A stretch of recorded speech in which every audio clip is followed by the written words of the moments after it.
Hello everyone, myself Mukesh Kumar Tiwari from LPM Public School. Dear student, we were talking about for isomerism in the coordination compound.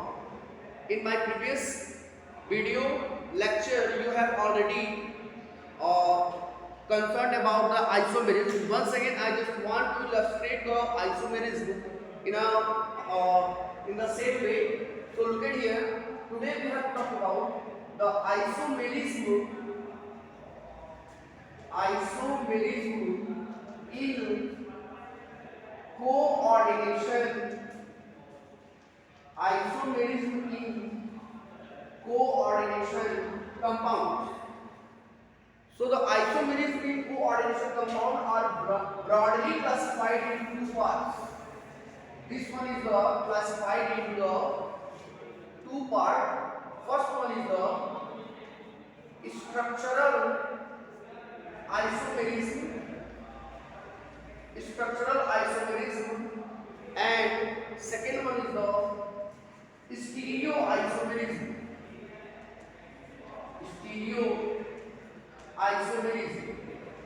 So in my previous video I already talked about for the structural isomerism. These structural isomerism are of different types, like the hydrate isomerism, ionization isomerism, next linkage isomerism,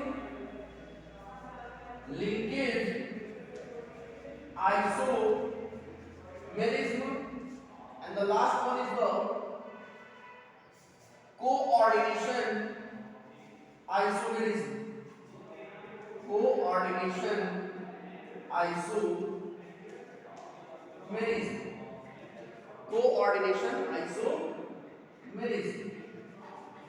Clear? So these all four types are already talked about in my previous video. Clear? Now today we have to discuss about the stereoisomerism in the coordination compound. So the stereoisomerism are of two types. First one is the geometrical isomerism and the second one is the optical isomerism.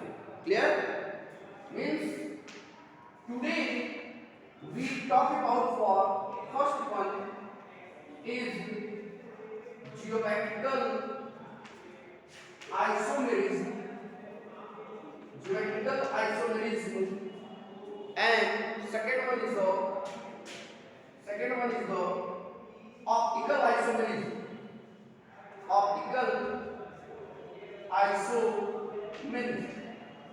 This geometrical isomerism is also known as cis-trans isomerism. This is also known as cis-trans isomerism. Clear? So on today we fully discuss about the geometrical isomerism or cis-trans isomerism, and then after the optical isomerism. Clear? Okay, now come on. I will explain these all topics, means the geometrical isomerism and optical in Hindi में. आप यहाँ पे देख रहे हो हम लोग बात कर रहे हैं coordination isomerism. Coordination isomerism isomerism in coordination compound की बात हम लोग कर रहे हैं जो दो बड़े पार्ट्स में डिवाइड किया गया है और इसको पूरा हमने कंसीडर कर लिया है. ये पूरा हमने कंसीडर कर लिया अपने प्रीवियस वीडियो में. आप वहां से जाके इसको देख सकते हैं. क्लियर? आज हमें जो भी बात करनी है वो स्टीरियो आइसोमेरिज्म के ऊपर करना है, और ये स्टीरियो आइसोमेरिज्म जो है ये दो पार्ट में डिवाइड किया गया, सिमेट्रिकल एंड ऑप्टिकल. तो सबसे पहले हम लोग बात करेंगे सिमेट्रिकल आइसोमेरिज्म. सिमेट्रिकल आइसोमेरिज्म हम कहते हैं या cis-trans आइसोमेरिज्म जो है, आपने देखा होगा कि इस तरह का आइसोमेरिज्म आप क्लास 11 में पढ़े होंगे. एल्कीन में होता है. एल्कीन जिसमें हम एक सिस फॉर्म और एक ट्रांस फॉर्म बनाते हैं.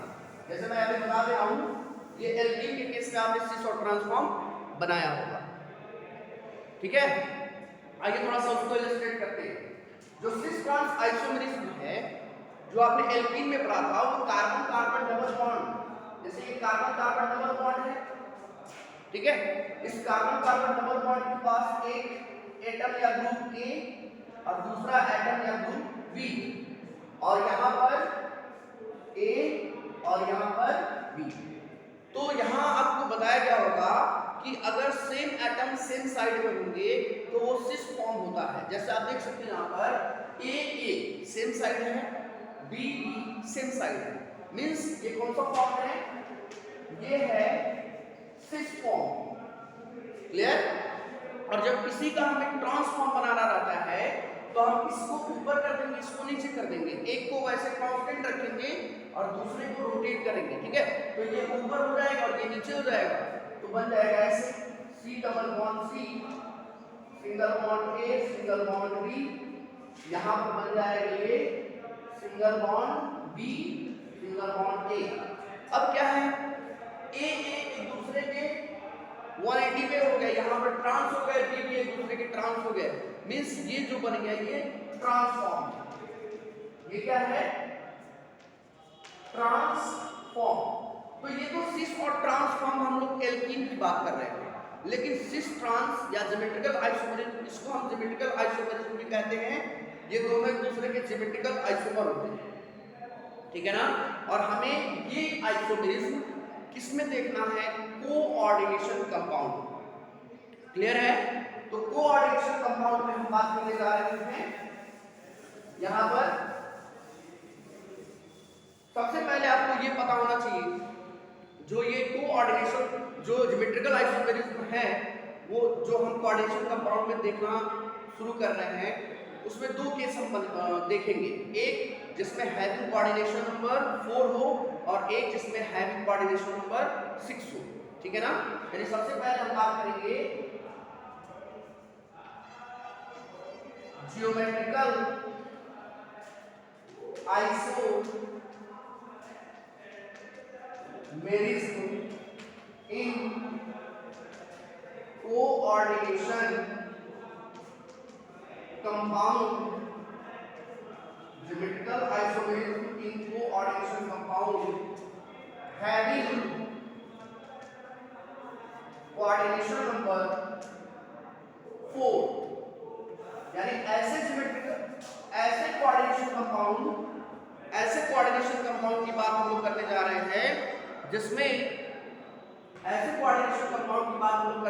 हैं जिसमें उसका कोऑर्डिनेशन नंबर 4 है, ठीक है ना।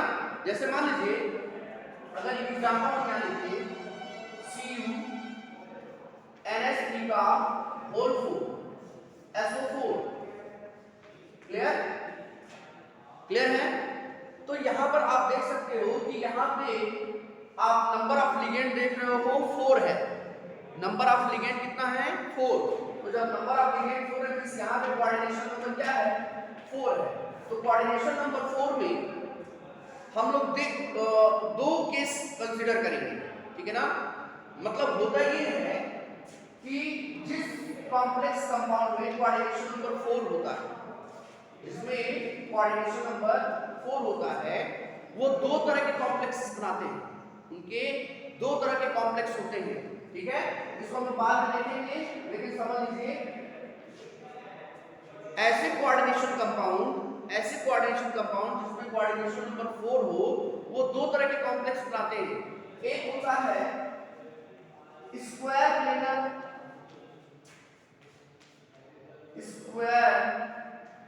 प्लेनर और एक होता है टेट्राहेड्रल। क्लियर? यानी एक स्क्वायर प्लेनर कॉम्प्लेक्स और एक टेट्राहेड्रल कॉम्प्लेक्स।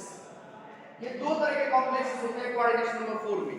अब क्वेश्चन ये है कि क्या ये दोनों तरह के complex coordinate geometrical isomerism show करेंगे? तो ये याद रखिएगा, नहीं, ठीक है ना। ये दोनों टाइप के नहीं करेंगे, केवल एक ही इसमें ज्योमेट्रिकल आइसोमेरिज्म के फेवर में होगा, और वो है स्क्वायर प्लेनर कॉम्प्लेक्स है।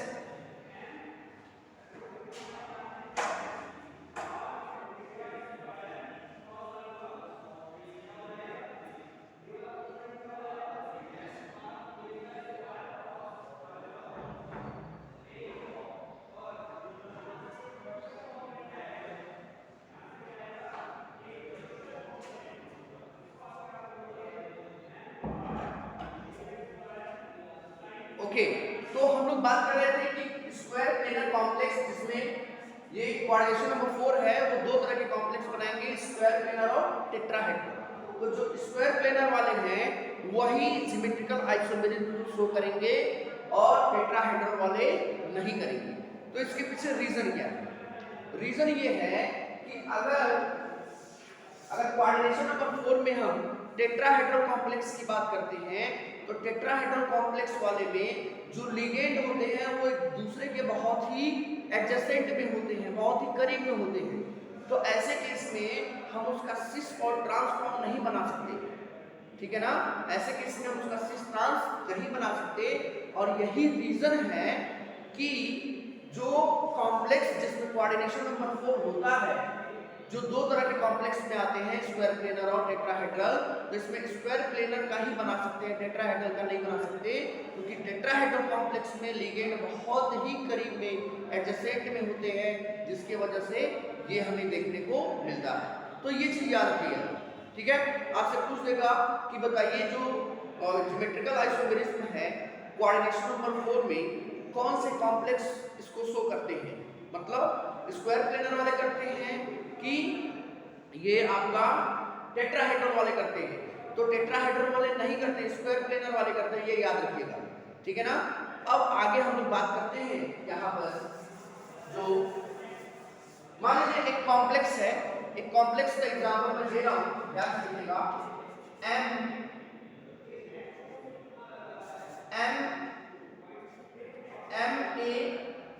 MA4 टाइप का मैं बता रहा हूं, MA4 टाइप का ये कोई कॉम्प्लेक्स है, MA4 टाइप का ये कोई कॉम्प्लेक्स है, ठीक है? MA4 टाइप का ये जो कॉम्प्लेक्स है जिसमें M जो है वो सेंट्रल मेटल आयन है और A जो है वो लिगेंड है, तो जब सारे लिगेंड एक जैसे होंगे तो उसका सिस ट्रांस हम नहीं बना सकते। जैसे मान लो ये स्क्वायर प्लेनर क्या, हमने सेंटर में मेटल को रख दिया, सेंटर मेटल आयन को सेंटर में रख दिया यहाँ पर M, और इसके साथ एक लिगेंड A,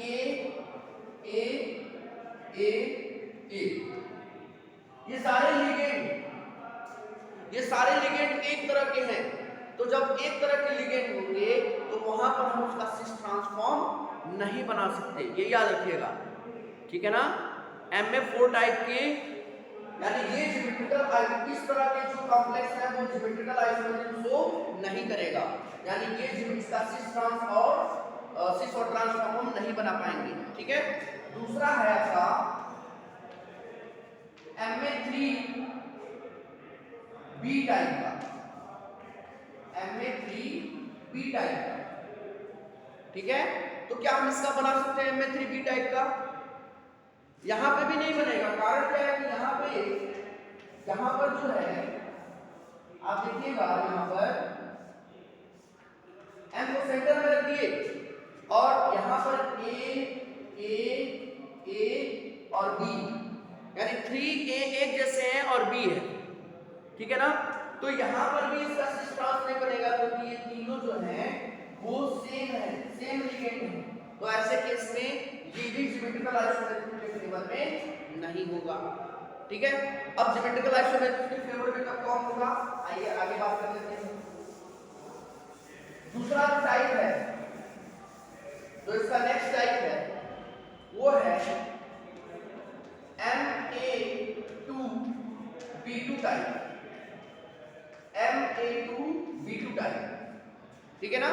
ये शो करेगा, ये ज्योमेट्रिकल आइसोमेरिज्म शो करेगा, इसका सिस ट्रांस हम बना सकते हैं। कैसे बनाएंगे ध्यान रखिएगा, मान लीजिए ये ऐसे कर दिया, M को बीच में कर दिए, एक A यहां पर और एक A यहां पर, ठीक है? और एक B यहां पर और एक B यहां पर, ठीक है? तो A सेम साइड है, B सेम साइड है, या इसको आप ऐसे भी लिख सकते हो, और करके आप ऐसे लिख सकते हो इसको,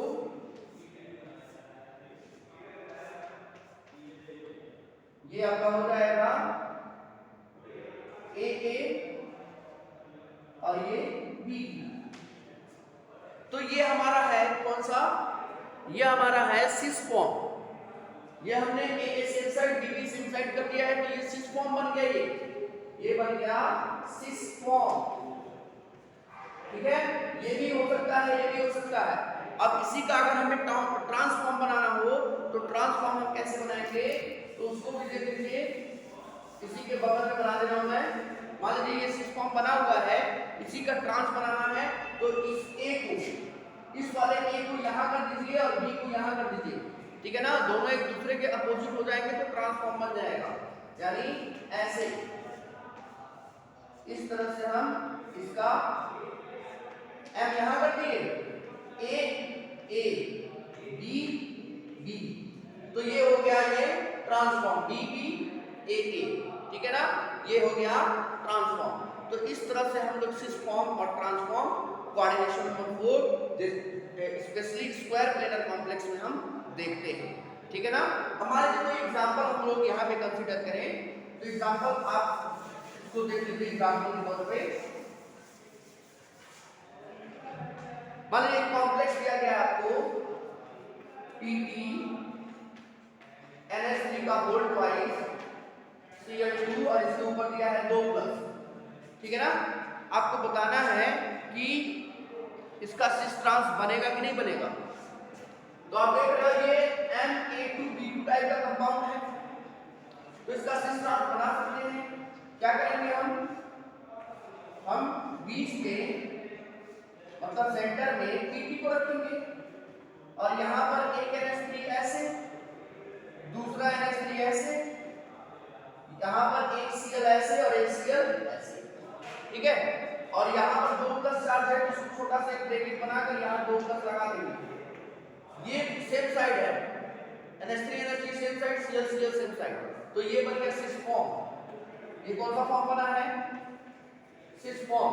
और इसी का अगर ट्रांस बनाना है तो बना लेंगे, बड़े आराम से बनाएंगे। देखिए कैसे, यहां पर Pt को सेंटर में कर दीजिए, Pt को सेंटर में कर दीजिए, और यहां पर NH3 को खाली, और यहां का जो NH3 है वो इधर कर दीजिए, इस साइड में, एक दूसरे के अपोजिट में रहेंगे। ठीक है ना, और यहां का जो Cl था वो यहां रहेगा और यहां का Cl इधर कर दीजिए।